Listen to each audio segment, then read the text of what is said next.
लोकसभा चुनाव को लेकर प्रचार प्रसार जोरों पर है। छत्तीसगढ़ में प्रथम चरण का चुनाव 19 अप्रैल को संपन्न हो चुका है। चुनाव प्रचार के लिए भाजपा के स्टार प्रचारकों का दौरा लगातार जारी है। वहीं विधानसभा में मिली करारी हार के बाद कांग्रेस ने लोकसभा चुनाव के लिए कमर कस ली है। वहीं हम आज बात कर रहे हैं सरगुजा लोकसभा सीट की, जहां 2023 के विधानसभा चुनाव में सरगुजा के 14 विधानसभा सीटों पर मिली हार ने कांग्रेस को पूरी तरह से हिलाकर रख दिया था। अब बात लोकसभा चुनाव की, क्या सरगुजा सीट पर इस बार कांग्रेस अपनी लाज बचा पाएगी? आखिर क्या वजह थी कि पूर्व डिप्टी सीएम के गढ़ में लोगों ने कमल को खिलाया? इन्हीं सब मुद्दों पर इंडिया टाउन न्यूज के रिपोर्टर शैलेश सिंह ने आज राजनीति में अपनी अलग पहचान बनाने वाले सरगुजा राज परिवार शैलेश सिंह देव से चर्चा की। इस दौरान उन्होंने कई मुद्दों पर बात की है। आइए सुनते हैं।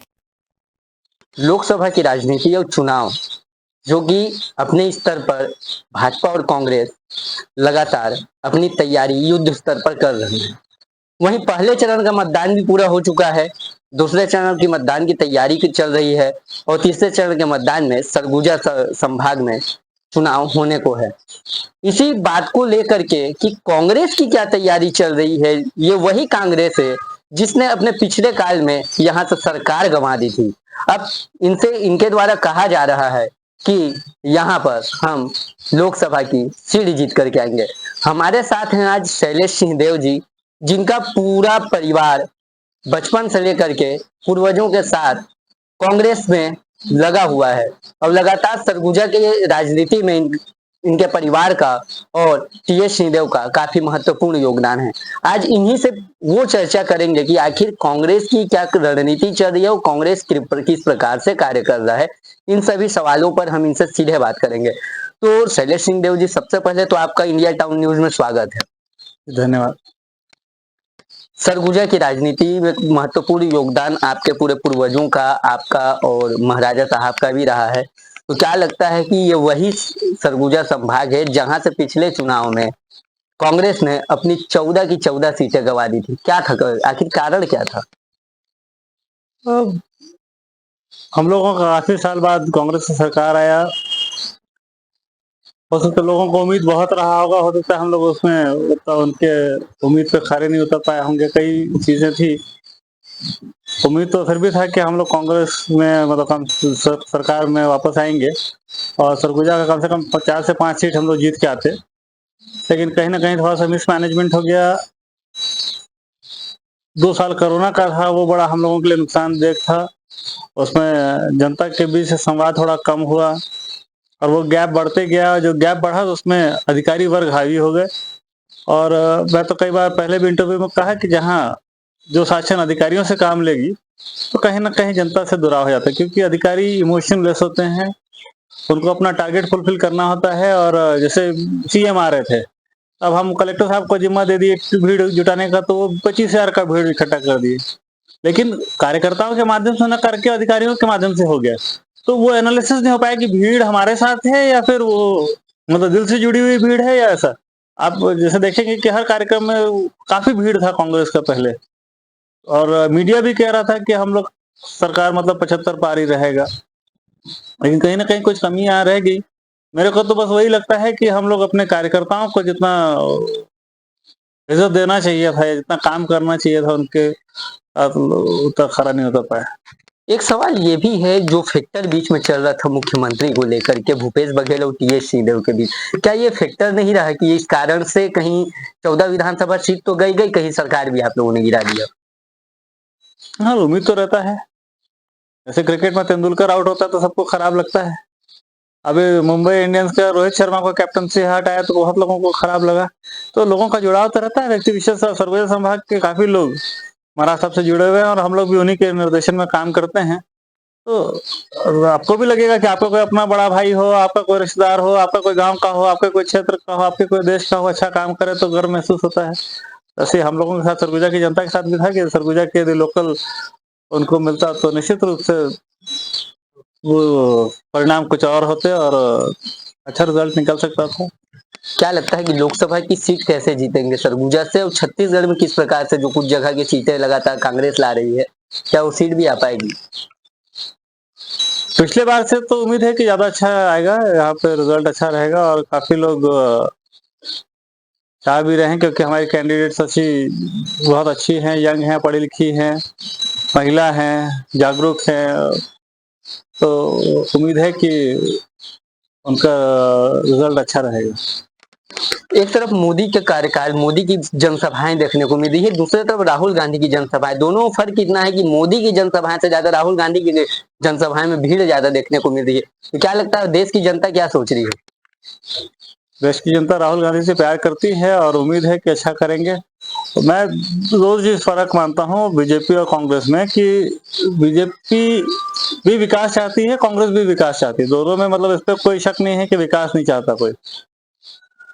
बीजेपी सोचती है कि बड़ा आदमी बड़ा बनेगा तो देश का विकास होगा, कांग्रेस सोचती है कि गांव का छोटा आदमी तरक्की करेगा तो देश का विकास होगा। बस मूल डिफरेंस उतना ही है कि गरीब, किसान, ST SC OBC यदि तरक्की करेगा तो कांग्रेस को लगता है कि देश आगे बढ़ेगा, और मोदी जी को, बीजेपी को लगता है कि बड़े बड़े उद्योगपति यदि तरक्की करेंगे तो देश का विकास होगा, मॉडर्न सिटी आएगा, बुलेट ट्रेन आएगा। तो वो है। भाजपा ने संकल्प पत्र जारी किया, उसको कैसे देखते हैं कि वो जनता पे असर कितना डालेगा, और राहुल गांधी की और कांग्रेस की जो न्याय पत्र है उस पर कितना असर रहेगा जनता के बीच? मोदी जी का तो मेरे को नहीं पता, लेकिन कांग्रेस का जो घोषणा पत्र है वो दिल को छूने वाला है और आम लोगों का है। निश्चित रूप से उसमें यूथ भी प्रभावित होंगे, महिलाएं भी प्रभावित होंगी। उसमें यूथ के रोजगार के लिए बहुत अच्छा है, खिलाड़ियों के लिए अच्छा है, आपका महिलाओं के लिए बहुत अच्छा है, और सभी युवाओं के रोजगार के लिए बहुत अच्छा है। तो मैं तो सोचता हूँ कि यदि इसका हम लोग सही ढंग से लोगों के बीच में यदि इस घोषणा पत्र को लोगों तक लेके जाएंगे तो उसका प्रतिफल बहुत अच्छा मिलेगा। शैलेश जी, आप खेल से भी काफी ज्यादा जुड़े हुए हैं, हमने देखा है कि आप खेल पे ज्यादा रुचि रखते हैं। क्या लगता है कांग्रेस की सरकार जाने के बाद छत्तीसगढ़ में भाजपा की सरकार बनी और छत्तीसगढ़ी ओलंपिक अब बंद हो गया, तो कैसे रहेगा युवाओं के बीच से ये एक खेल के प्रतिभा को दूर कर दिया गया? देखिए, हर आदमी का अपना सोच है। अभी ये बीजेपी वाले खेल अलंकरण चालू किए हैं तो भी अच्छा है, उनका अच्छा है, और हम लोगों का भी बात करेंगे, CM साहब से बात करेंगे कि ये सब खेल जितना बंद हुआ है वो चालू हो। देखिए, क्योंकि विपक्ष में रह के भी हम लोग मांग तो कर ही सकते हैं, और जो अच्छा चीज होगा उनका उसको हम लोग सहर्ष स्वीकार करेंगे, जो खराब होगा उसके खिलाफ आवाज उठाएंगे।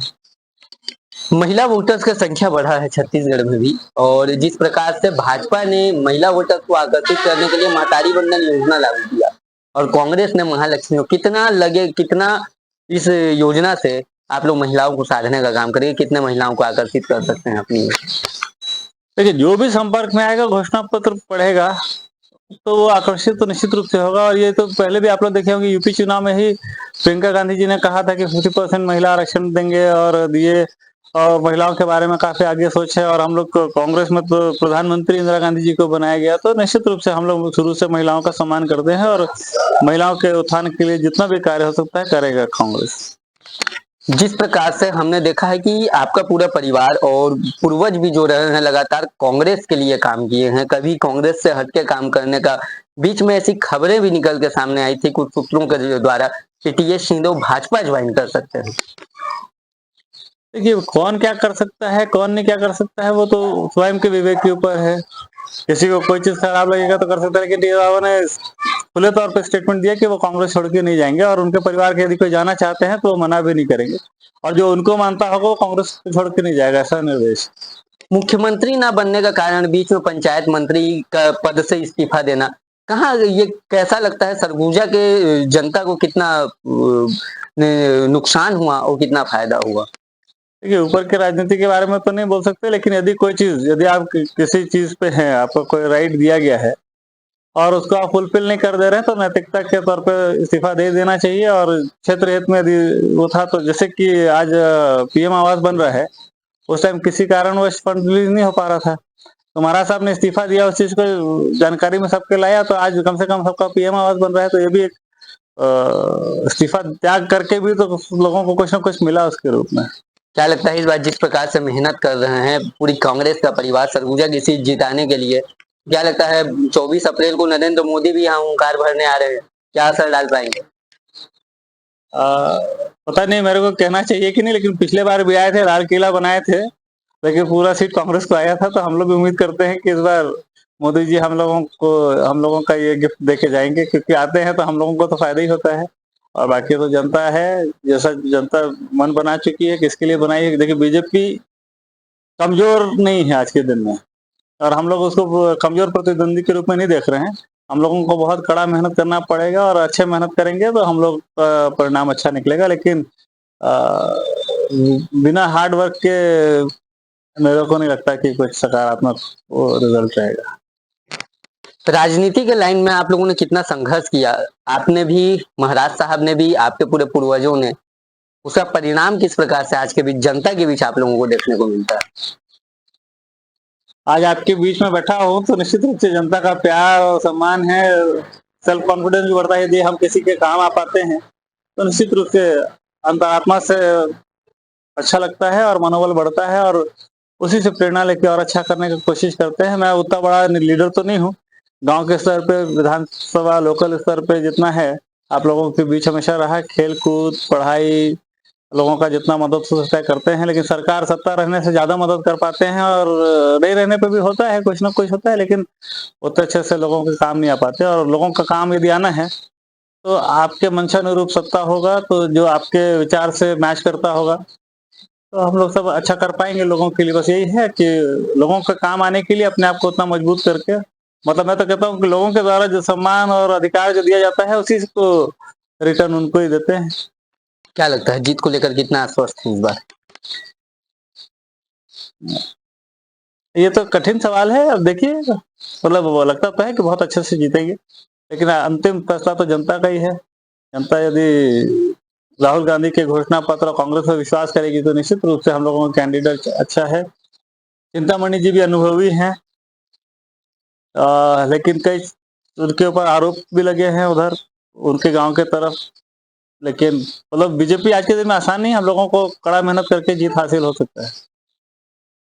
तो ये थे हमारे साथ राजनीति पे काफी ज्ञान रखने वाले, उम्र में भले ही उम्र दराज युवा दिखते हैं, लेकिन इनका पूरा परिवार देखने को कहा जाए तो कांग्रेस के लिए शुरू से ही लगा हुआ है। इन्होंने हमको पूर्ण रूप से इंडिया टाउन न्यूज के कैमरे पे बताया कि किस प्रकार से इस बार लोकसभा की तैयारी चल रही है, और क्या फैक्टर रहा जो छत्तीसगढ़ की सरकार ने, पिछली सरकार गंवाई कांग्रेस ने, और सरगुजा से 14 विधानसभा की जो सीट थी वो क्या कारण रहा, कैसे हम हारे, और आने वाले समय पर उस पर क्या अच्छी तैयारी कर सकते, उन्हीं सब मुद्दों पर हमारे साथ चर्चा की है।